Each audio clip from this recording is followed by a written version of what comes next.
Ya pemirsa, Wakil Menteri Ketenagakerjaan Immanuel Ebenezer pagi tadi melakukan sidak ke perusahaan yang diduga melakukan penahanan ijazah karyawan. Perusahaan pertama yang dituju oleh Wamenaker Ebenezer adalah PT Duta Palma di kawasan Pondok Pinang, Kebayoran Lama, Jakarta Selatan. Di sini Wamenaker bertemu dengan pimpinan perusahaan untuk mensosialisasikan serta berdialog dengan perusahaan tentang larangan penahanan ijazah karyawan. Sidak ini dilakukan setelah adanya laporan dari mantan karyawan yang mengaku ijazah mereka masih ditahan oleh pihak perusahaan. Ini ada laporan kawan-kawan, katanya ijazahnya ditahan dan tidak bisa Karena kita negara bukan kapasitasnya untuk memeras, apalagi minta duit. Kita hanya minta hak karyawan pekerja untuk dikembalikan ijazahnya. Gitu ya. Jadi praktek itu per detik ini di Duta Palma nggak boleh lagi dilakukan.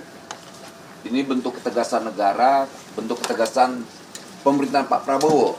Semua menteri harus dekat dengan rakyat, bekerja untuk rakyat, dan jangan nyakitin hati rakyat. Dan ini juga menjadi perintah konstitusi. Jadi saya bergerak ini bukan atas dasar pribadi. Lantas kemudian saya juga bergerak ini bukan atas keinginan kelompok manapun. Karena saya bukan ormas, saya negara. Dan pemirsa, informasi langsung dari lokasi sidak Wamenaker Immanuel Ebenezer di salah satu perusahaan yang diduga melakukan penahanan ijazah karyawan akan disampaikan oleh rekan Naufan Zam. Naufan, selamat siang. Mungkin Anda bisa jelaskan apa hasil dari sidak yang dilakukan Wamenaker hari ini. Silakan informasinya.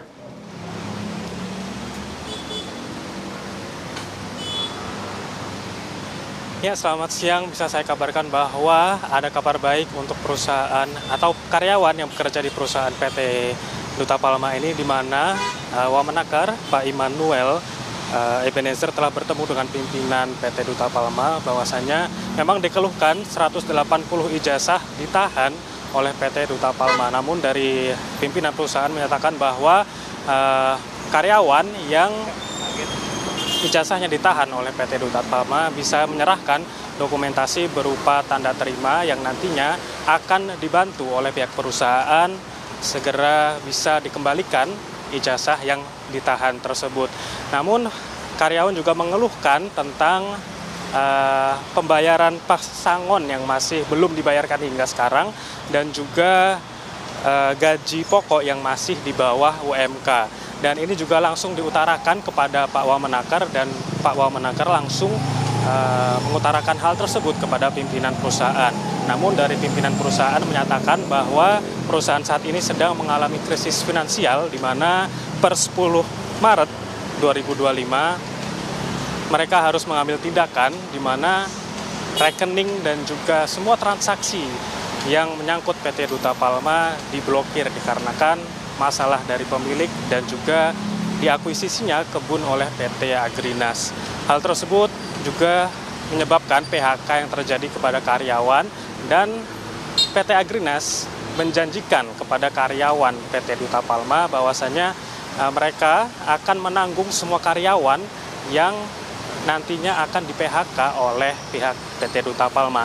Namun saat karyawan itu menagih janjinya kepada PT Agrinas menyatakan bahwa hanya pekerja yang bekerja di on-site atau orang lapangan yang ditanggung oleh PT Agrinas. Sementara orang yang bekerja atau karyawan yang bekerja di head office atau di kantor tidak ditanggung oleh PT Agrinas. Hal ini juga menyebabkan mereka melaporkan kondisi ini kepada Pak Wamenaker dan Pak Wamenaker segera akan berkomunikasi dengan PT Agrinas. Untuk masalah ijazah sendiri bisa saya sampaikan bahwa para karyawan yang ditahan ijazahnya bisa segera memberikan bukti berupa tanda terima dan juga dokumentasi lainnya yang diperlukan agar bisa dikembalikan ijazahnya kepada yang memang punya haknya. Saya kembalikan lagi ke studio. Baik, terima kasih Naufan Zam informasinya dan selamat kembali bertugas.